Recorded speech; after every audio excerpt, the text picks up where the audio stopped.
Halo teman-teman semua, kenalin nama aku Fitri Mirlianti dari Pendidikan Ekonomi Angkatan 2020.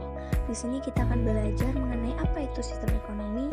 Jadi sistem ekonomi merupakan susunan unsur-unsur ekonomi yang saling bekerja untuk memecahkan masalah ekonomi. Di sini terdapat 4 macam sistem ekonomi. Yang pertama sistem ekonomi tradisional, komando, liberal, serta campuran. Di sini kita belajar satu persatu. Yang pertama sistem ekonomi tradisional. Jadi sistem ekonomi ini memiliki hubungan yang erat dengan tradisi dan juga adat istiadat.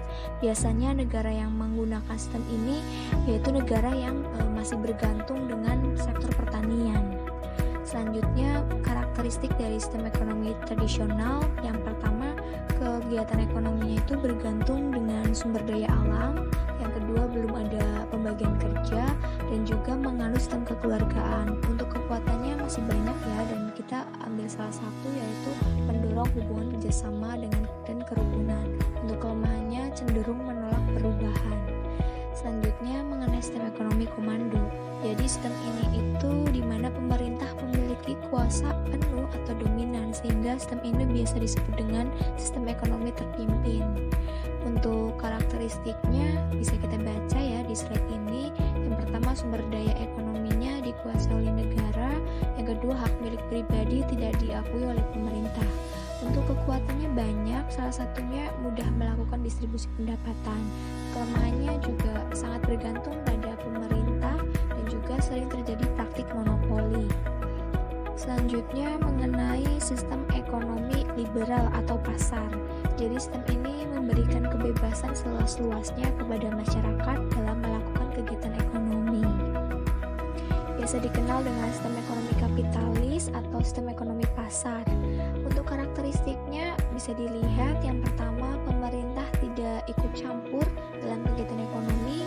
Selanjutnya, berorientasi pada laba. Untuk kekuatannya ada persaingan usaha sehingga produk itu berkualitas. Untuk kelemahannya adanya kesenjangan ekonomi dan juga ada modal yang terpusat sehingga menimbulkan monopoli. Oke, selanjutnya kita membahas mengenai sistem ekonomi campuran. Sistem ekonomi campuran merupakan sistem ekonomi yang menggabungkan tatanan sistem ekonomi terpusat dan sistem ekonomi campuran. Selanjutnya, dari sistem ekonomi ini memiliki karakteristik.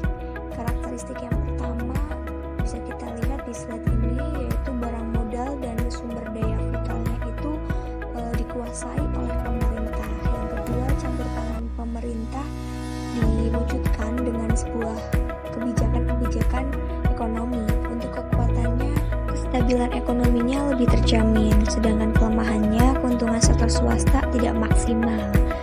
Ya, sekian video yang dapat saya tampilkan, kurang lebihnya mohon maaf.